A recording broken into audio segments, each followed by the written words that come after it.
welcome back to episode 9, I think, of Writer's Block. I am your host, Journal staff writer Sean Reider.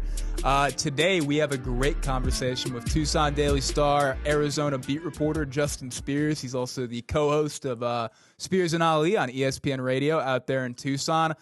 Just a good conversation previewing this weekend's, at the time of recording, game for New Mexico against Arizona. New Mexico is 31.5-point underdogs right now, and Arizona's got a pretty good squad coming back. But a really good conversation with Justin, and I'm excited to share all of it with you. A couple housekeeping notes before. We're still going to be doing the just once a week podcast, but we are doing at the Journal here kind of twice a week live shows, one on Monday with me and Jeff Grammer, available via Twitter and YouTube. It'll be on Monday after Bronco Mendenhall's weekly press conference, and then one about 40, 50, maybe an hour, 40 or 50 minutes, maybe an hour after the game on Saturday, whatever it is. People seem to like it. We've heard some good things, and we like to do them. So if you have any feedback, feel free to send it our way. But with that, let's dive into this conversation with Justin Spears. All right, today I am very happy to be joined by Justin Spears. He is the Arizona beat reporter for the Tucson Daily Star, or Tucson.com, and also the host of Spears and Ali on ESPN Radio in Tucson. Justin, thanks for joining us today. What's up, Sean? Looking forward to having you out here in Tucson. I'm excited for it, man. I've heard a lot of really good things. You have any? It's like Albuquerque. A little bit, yeah. Yeah, no, it's honestly like I've had some family members live in Albuquerque, and so I've been up there in the past, and I would say Tucson and Albuquerque are a little bit the same. I think Tucson might be just slightly bigger in terms of population, but in terms of the culture, the vibes, Albuquerque and Tucson are very much alike. So you'll like it a lot. What would you, if you had to pick one or the other food-wise, Albuquerque or Tucson? Ooh, Tucson. Sorry, Tucson? No disrespect to you guys. I know you guys got the whole green chili thing going on here.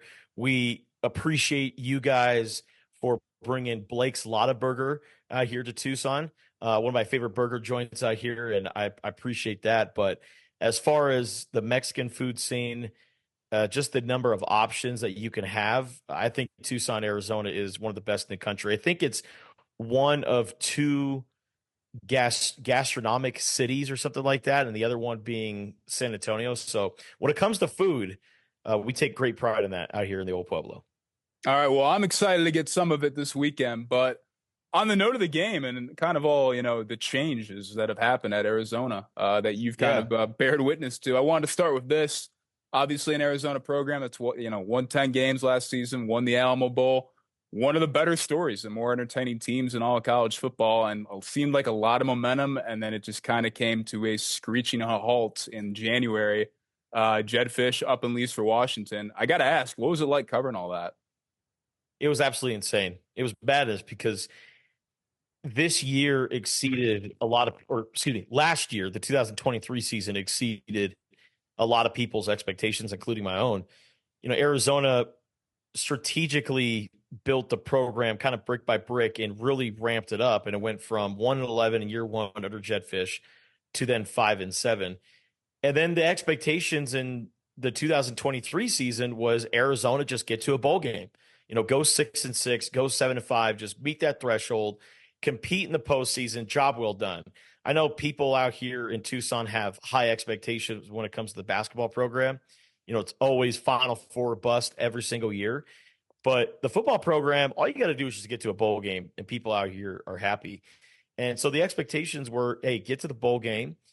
And, it was trending that way. And then all of a sudden, Jaden DeLora injures his ankle at Stanford. And in comes this guy by the name of Noah Fafita, who's a part of Arizona's star-studded 2022 recruiting class. And from that point forward, he just took the reins to the offense and never let go.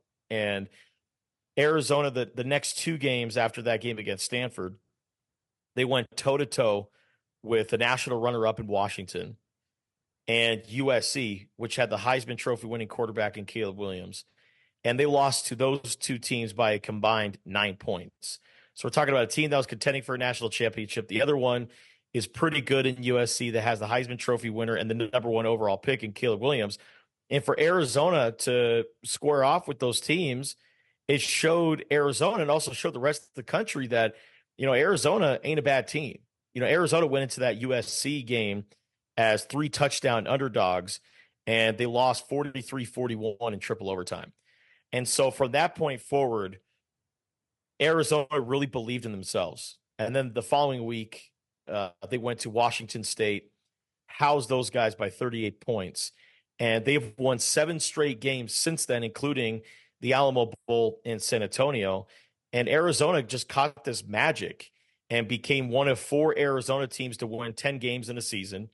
They had the fewest losses in a season since 1998, the highest AP ranking to end the season since 1998. So the Wildcats really made history last year. And then, with Noah Fafita and T-Mac and Jed Fish all coming back and all these pieces, it generated a lot of excitement out here in Tucson. And people were starting to put Arizona into the college football playoff conversation because, the Wildcats under Jed Fish were looking like they were going to be a bona fide top 15 team. And with the CFP expanding to 12 teams, now we're talking about Arizona going from a doormat program into a team that could vie for a spot in the CFP. Jed Fish goes to Washington, and people think, oh, hell no. Like, you guys will appreciate this out here at Albuquerque. I thought about the scene in Breaking Bad when Mike looks over at Walt and says, we had a good thing, but you just had to go and blow it up. You and your pride and your ego, you just had to be the man. And I felt like in this situation, Arizona fans were Mike and Jed Fish was Walt, because Jed Fish took the bigger job at Washington, got money that Arizona just could not compete with.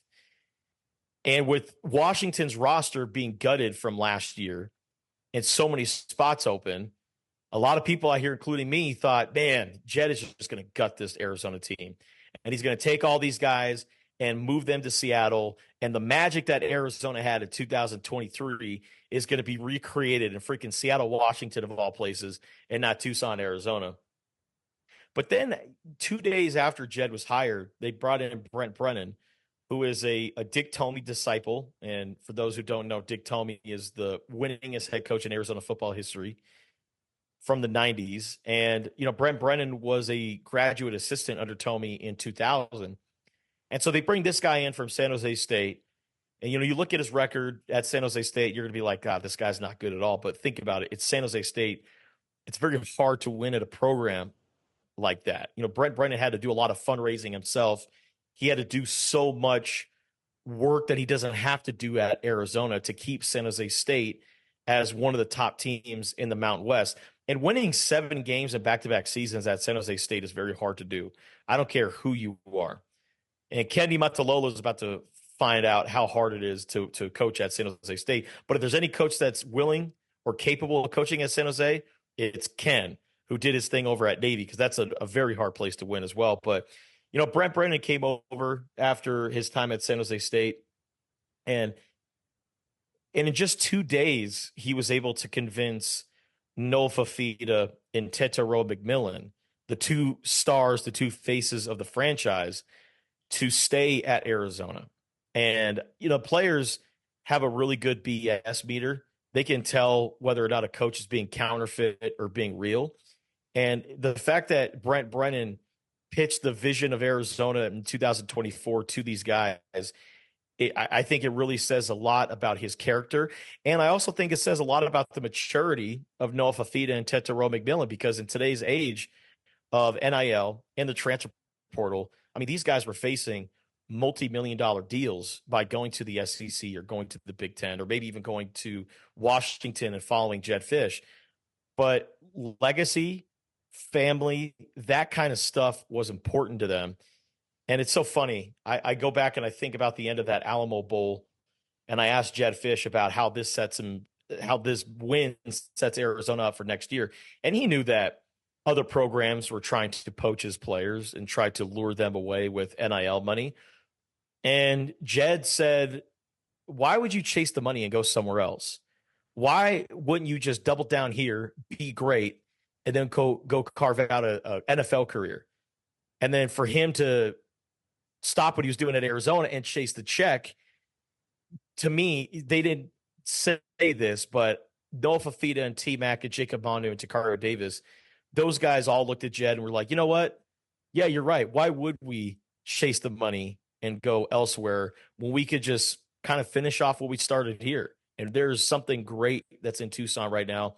And this is the most highly anticipated season in Arizona football since at least 2018, when Arizona had Kevin Sumlin. They paired him up with Khalil Tate.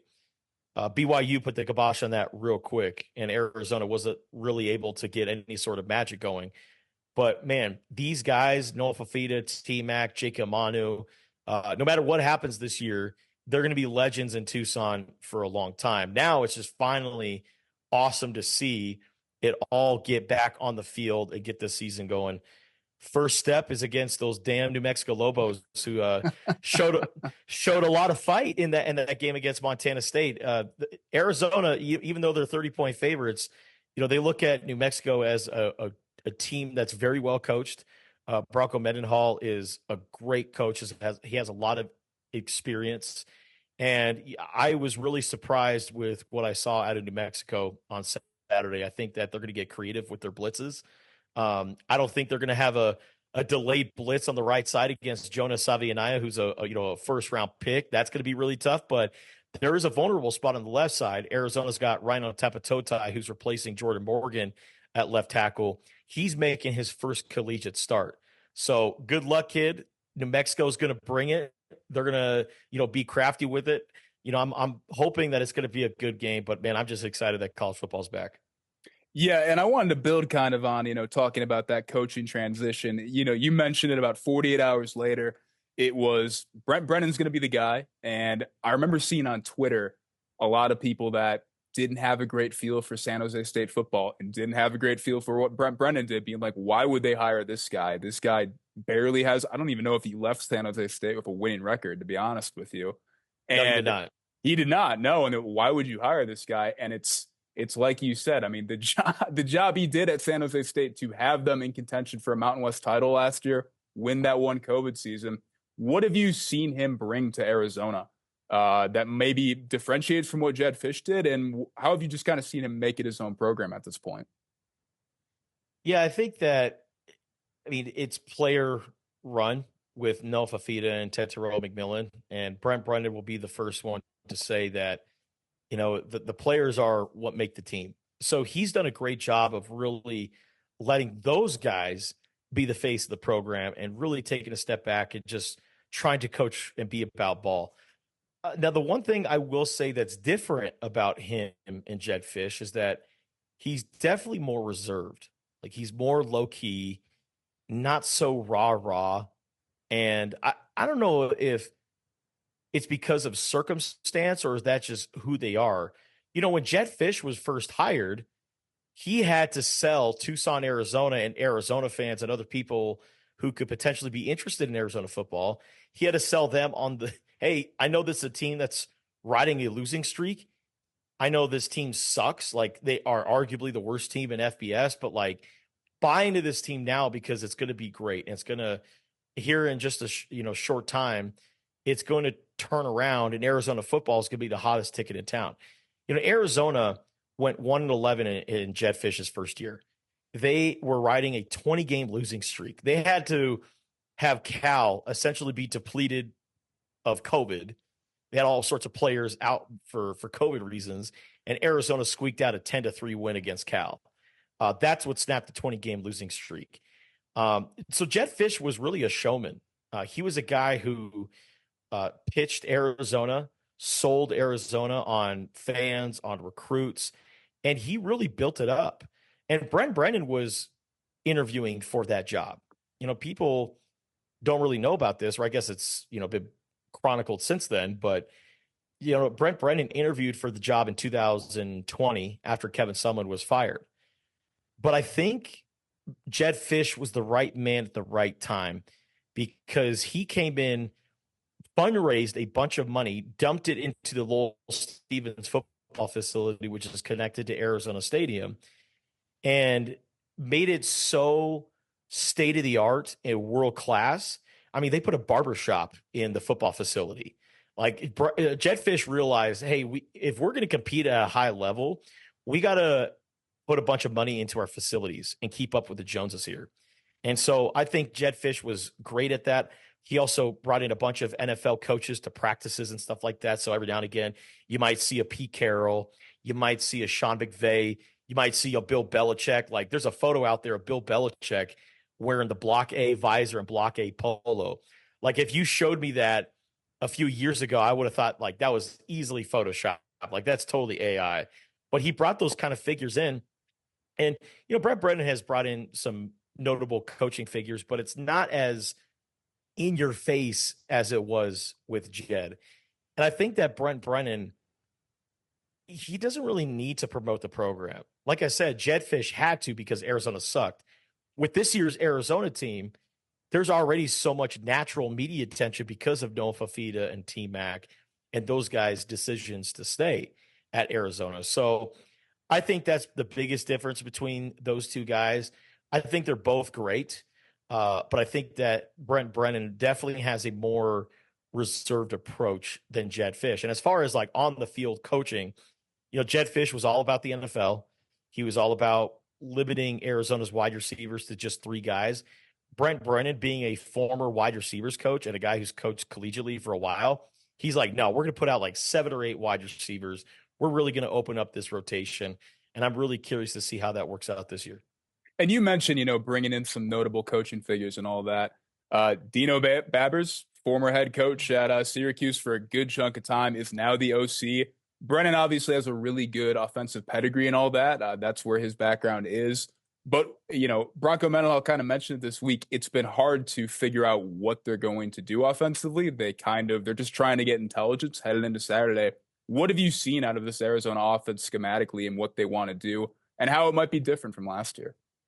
Yeah, I think it's going to be a potpourri of offensive concepts. Like you're going to see schemes from Brent Brennan's time at San Jose State. Some of his assistant coaches on the offensive side came over from San Jose, like tight ends coach Matt Atkins, offensive line coach Josh Oglesby. Those 2 guys are the passing and run game coordinators for the Wildcats. So you're going to see some San Jose State stuff. You're also going to see some stuff that Dino Babers ran at Syracuse and Eastern Illinois. And also, you're going to see some stuff that Jed Fish ran at Arizona.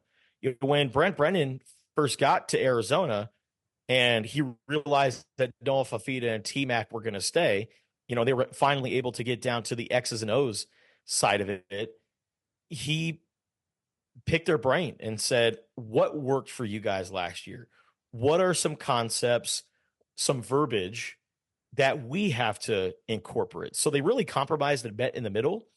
And I think that kind of blend is going to be really good for Arizona. And you never hear about coaches working around the players and kind of tailoring their offense around the players and their verbiage and how they communicate stuff.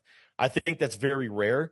And I think that kind of freedom is the kind of stuff that Noah Fafita and T-Mac really appreciate about this new coaching staff. So you're going to see a lot of different stuff. One thing that is going to be different about this year's team compared to last year, besides the multiple wide receivers, is you're going to see a lot of 12 personnel. You're going to see 2 tight end sets, a lot of smash mouth, extra tight ends out there blocking. The Wildcats have a few good tight ends out there. Look out for Kean Burnett, who has been longtime teammates with Noah Fafita and Tetero McMillan at Anaheim Servite High School, and he came out to Tucson with those guys. Roberto Miranda, who's got a great story. He's originally from Germany, from Berlin. We call him Das Gronk because Rob Gronkowski went to Arizona. We had to figure out a way to get a German Gronk nickname in there, so we call him Das Gronk. And Roberto's great. Uh, he is a really good blocking tight end. So look out for number 85 to do some things. So I think 12 personnel will probably be the biggest difference with this Arizona offense. And then I'm also curious to see how the running game works out. You guys are very familiar with Ja'Cory Krosky-Merritt, a.k.a. Bill, who is named Bill after the cartoon Little Bill, which I think is hilarious. But, he is so athletic, very powerful, and just so quick. I think he's going to be RB1 for the Wildcats. I mean, he scored 18 touchdowns last year at New Mexico. He is as advertised. I now see why he was one of the more highly touted running backs in the transfer portal, and Arizona got a good one out of him. With him, San Jose State transfer Quali Conley, Ole Miss transfer Kedrick Riscano, and the return of Rayshon Speedy Luke as a junior. Arizona lost 3 of its top rushers from a year ago, and they did a really good job of getting out into the portal and getting 3 guys that I think could really come in and make some noise. Yeah, Bill. I mean, I literally, I mean, I think I said this on the radio with you, but I mean, when they added him last summer, I didn't really get it. He didn't have great stats. He had okay stats at Alabama State, but didn't have, stats that really popped off the page. And then he literally took one handoff during fall camp. And I was like, yeah, that's probably going to be the guy. And now he's the starting running back at Arizona. I did want to mention another familiar face. Former New Mexico head coach Danny Gonzalez is now the special teams coordinator and linebackers coach. How much you've been able to interact with Danny at Arizona, given both his New Mexico ties and also his pretty good Arizona State ties as well. You'll appreciate this, Sean. He is the only assistant coach to give an opening statement, which is very much like a head coach, right? Mm-hmm. When we talked to him during training camp, it was after a scrimmage, and he sits down, and usually the football SID at Arizona says, all right, any questions for coach? And Danny sits down, gives an opening statement that lasts almost 2 minutes, and then it opens up for questions. You could definitely tell he is a head coach, and he is a great guy to talk to. He's got stories for days. It's so funny. Like, we asked him about the starting punter job because he's also the special teams coordinator at Arizona. And we asked him, hey, who's going to be the starting punter? Who's in line to be that guy? And it went from a guy who he thinks is going to be the starting punter to Arizona fulfilling their expectations and potential as a team, and how potential is just a word that means you haven't really proven yourselves yet. And then it went into Jacob Manu being the best linebacker in the Big 12. And like this, the question was about punters, and he just took the conversation all these different directions for 5 minutes. So he has just been an absolute pleasure to talk to. I know that, he didn't have the best success at New Mexico, but man, he's very excited for this game coming up here. We haven't had a chance to talk to him in the last couple of weeks, but I know that he's very pumped up for this game. No, from a media standpoint, Danny was always phenomenal in terms of answering questions and giving you sometimes even more than you needed. And it feels like I'm kind of like buried the lead a little bit, given how much you've talked about them. Let's talk about the faces of the franchise. Noah Fifita, McMillan. I mean, how have you seen, Fifita grow since he became the starting, since he became the guy and took him on that run to this kind of point now? And what are his expectations heading into the season? Yeah, one of my favorite attributes about Noah, and I guess a lot of people don't really talk about this, is that he's very slithery in the pocket. Like, he's able to kind of shed off defenders, even though he's so small. Like, he's listed at 5'10", but he's more like 5'8", right? He's eye level with me, and I'm 5'8". So I don't think Noah is quite 5'10", but for how small he is and how undersized he is, he's able to maneuver around the pocket very well, and he's got really good feet. I've seen him develop like an extra burst in the offseason. He's starting to take off and tuck the ball and run when he needs to. He's not going to rely on his athleticism.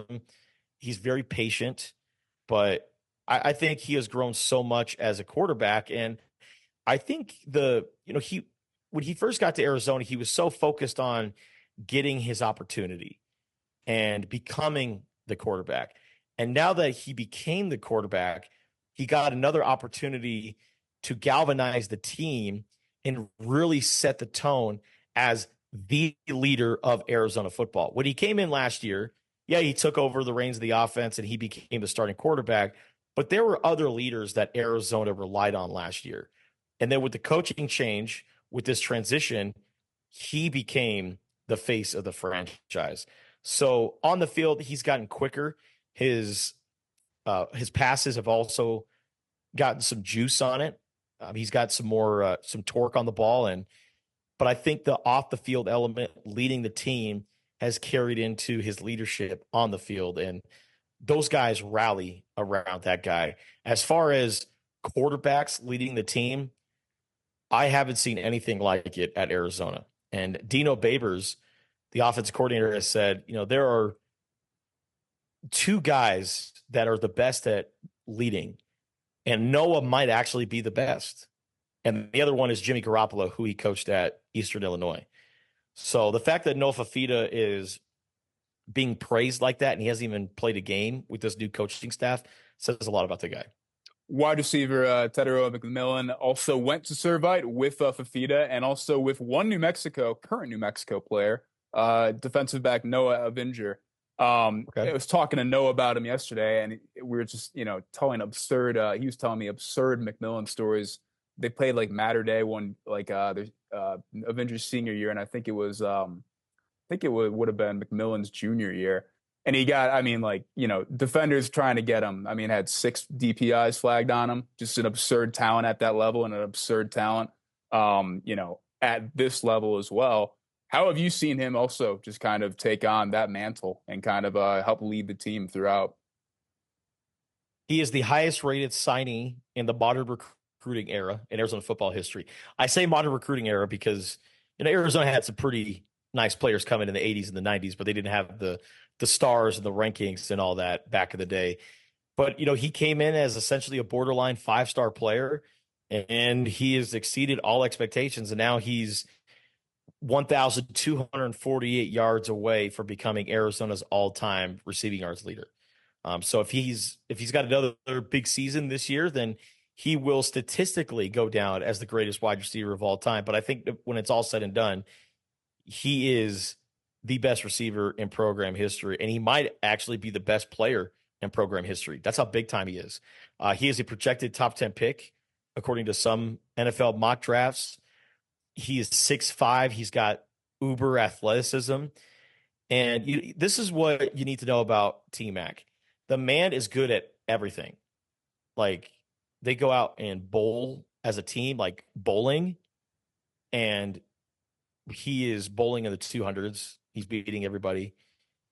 They will do a home run derby as a team, and he's smacking home runs. Like, this is just what T-Mac does. He's just good at everything. And he's also a good worker too. He's a hard worker, a very humble guy as well. Like, he knows that he's a really good player, but he doesn't have an arrogance about him. He's just very, I'm going to keep my nose down. I'm just going to play football and keep the main thing.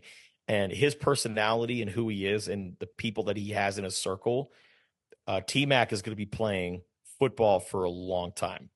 And it would not surprise me if we see him, when it's all said and done, rocking a gold jacket as a Pro Football Hall of Famer. Kind of shifting over to the defense, it seems like there's a good level of defensive continuity in terms of scheme and also with players. What are you seeing out of the defense to this point? And are there any question marks you kind of have heading into this first game? Arizona lost 9 scholarship defensive linemen last year. So a whole new starting lineup on the defensive line. The rotation guys are going to be new outside of Tai Uiagalelei. So my biggest question marks are all on the defensive line. And New Mexico, they could really establish the run game and get things going against Arizona's defensive line and punch them in the face. But they're going to have more speed, more athleticism. The defensive line has been one of the more underrated parts of camp, according to Brent Brennan and Dwayne Aquino, the defensive coordinator. So I think the defensive line is my biggest question mark going into the season. I like some of the guys they have up front, but those guys have to be able to perform, because if linebacker Jacob Manu can't do his thing, if the defensive backs who come downhill and make tackles into in open space and make plays stopping the run, if those guys can't do their thing, then it doesn't matter.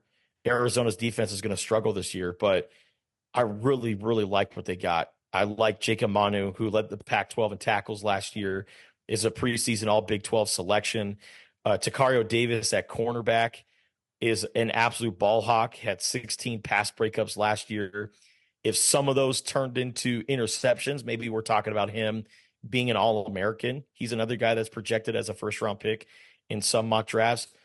Trayden Stukes, Gunnar Maldonado, who was the Alamo Bowl MVP last year at safety, Dalton Johnson. They have 4 out of the 5 returning defensive backs, or 4 out of the 5 starting defensive backs are all coming back for this upcoming season. So those guys are going to be good. Jacob Manu's rock solid. They have some pieces at linebacker playing alongside him that I'm going to be looking at. There's a lot of promise on this year's Arizona team, but I think Arizona's success is all going to fall on the lines, both offensively and defensively.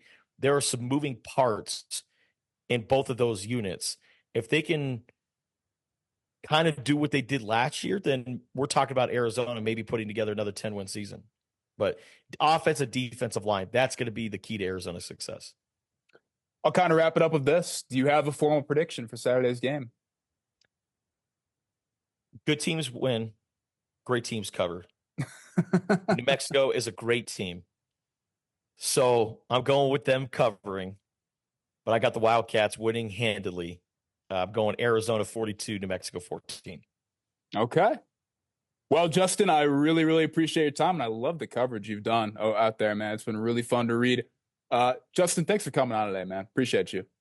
Absolutely, man. Anytime. All right. Looking forward to seeing you in Tucson. Yes, sir. All right, well, hope you enjoyed that conversation with Justin Spears and hope you learned something from it heading into this weekend's game. Just want to remind you that we are doing the twice-a-week live shows after this Arizona game.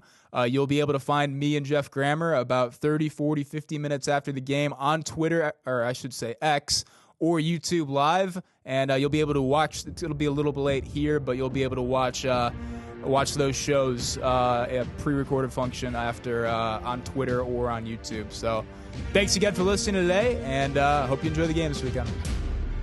Thank you for joining us. You can find this episode and all our podcasts on the Albuquerque Journal website, abqjournal.com, as well as on YouTube, iTunes, Spotify, and SoundCloud. If you enjoy our podcasts, please like and subscribe, and consider becoming a digital subscriber to the Albuquerque Journal to help us continue to bring you more content like this. See the show notes for a discount on a digital subscription. Thank you for supporting the Albuquerque Journal, New Mexico's leading local news source.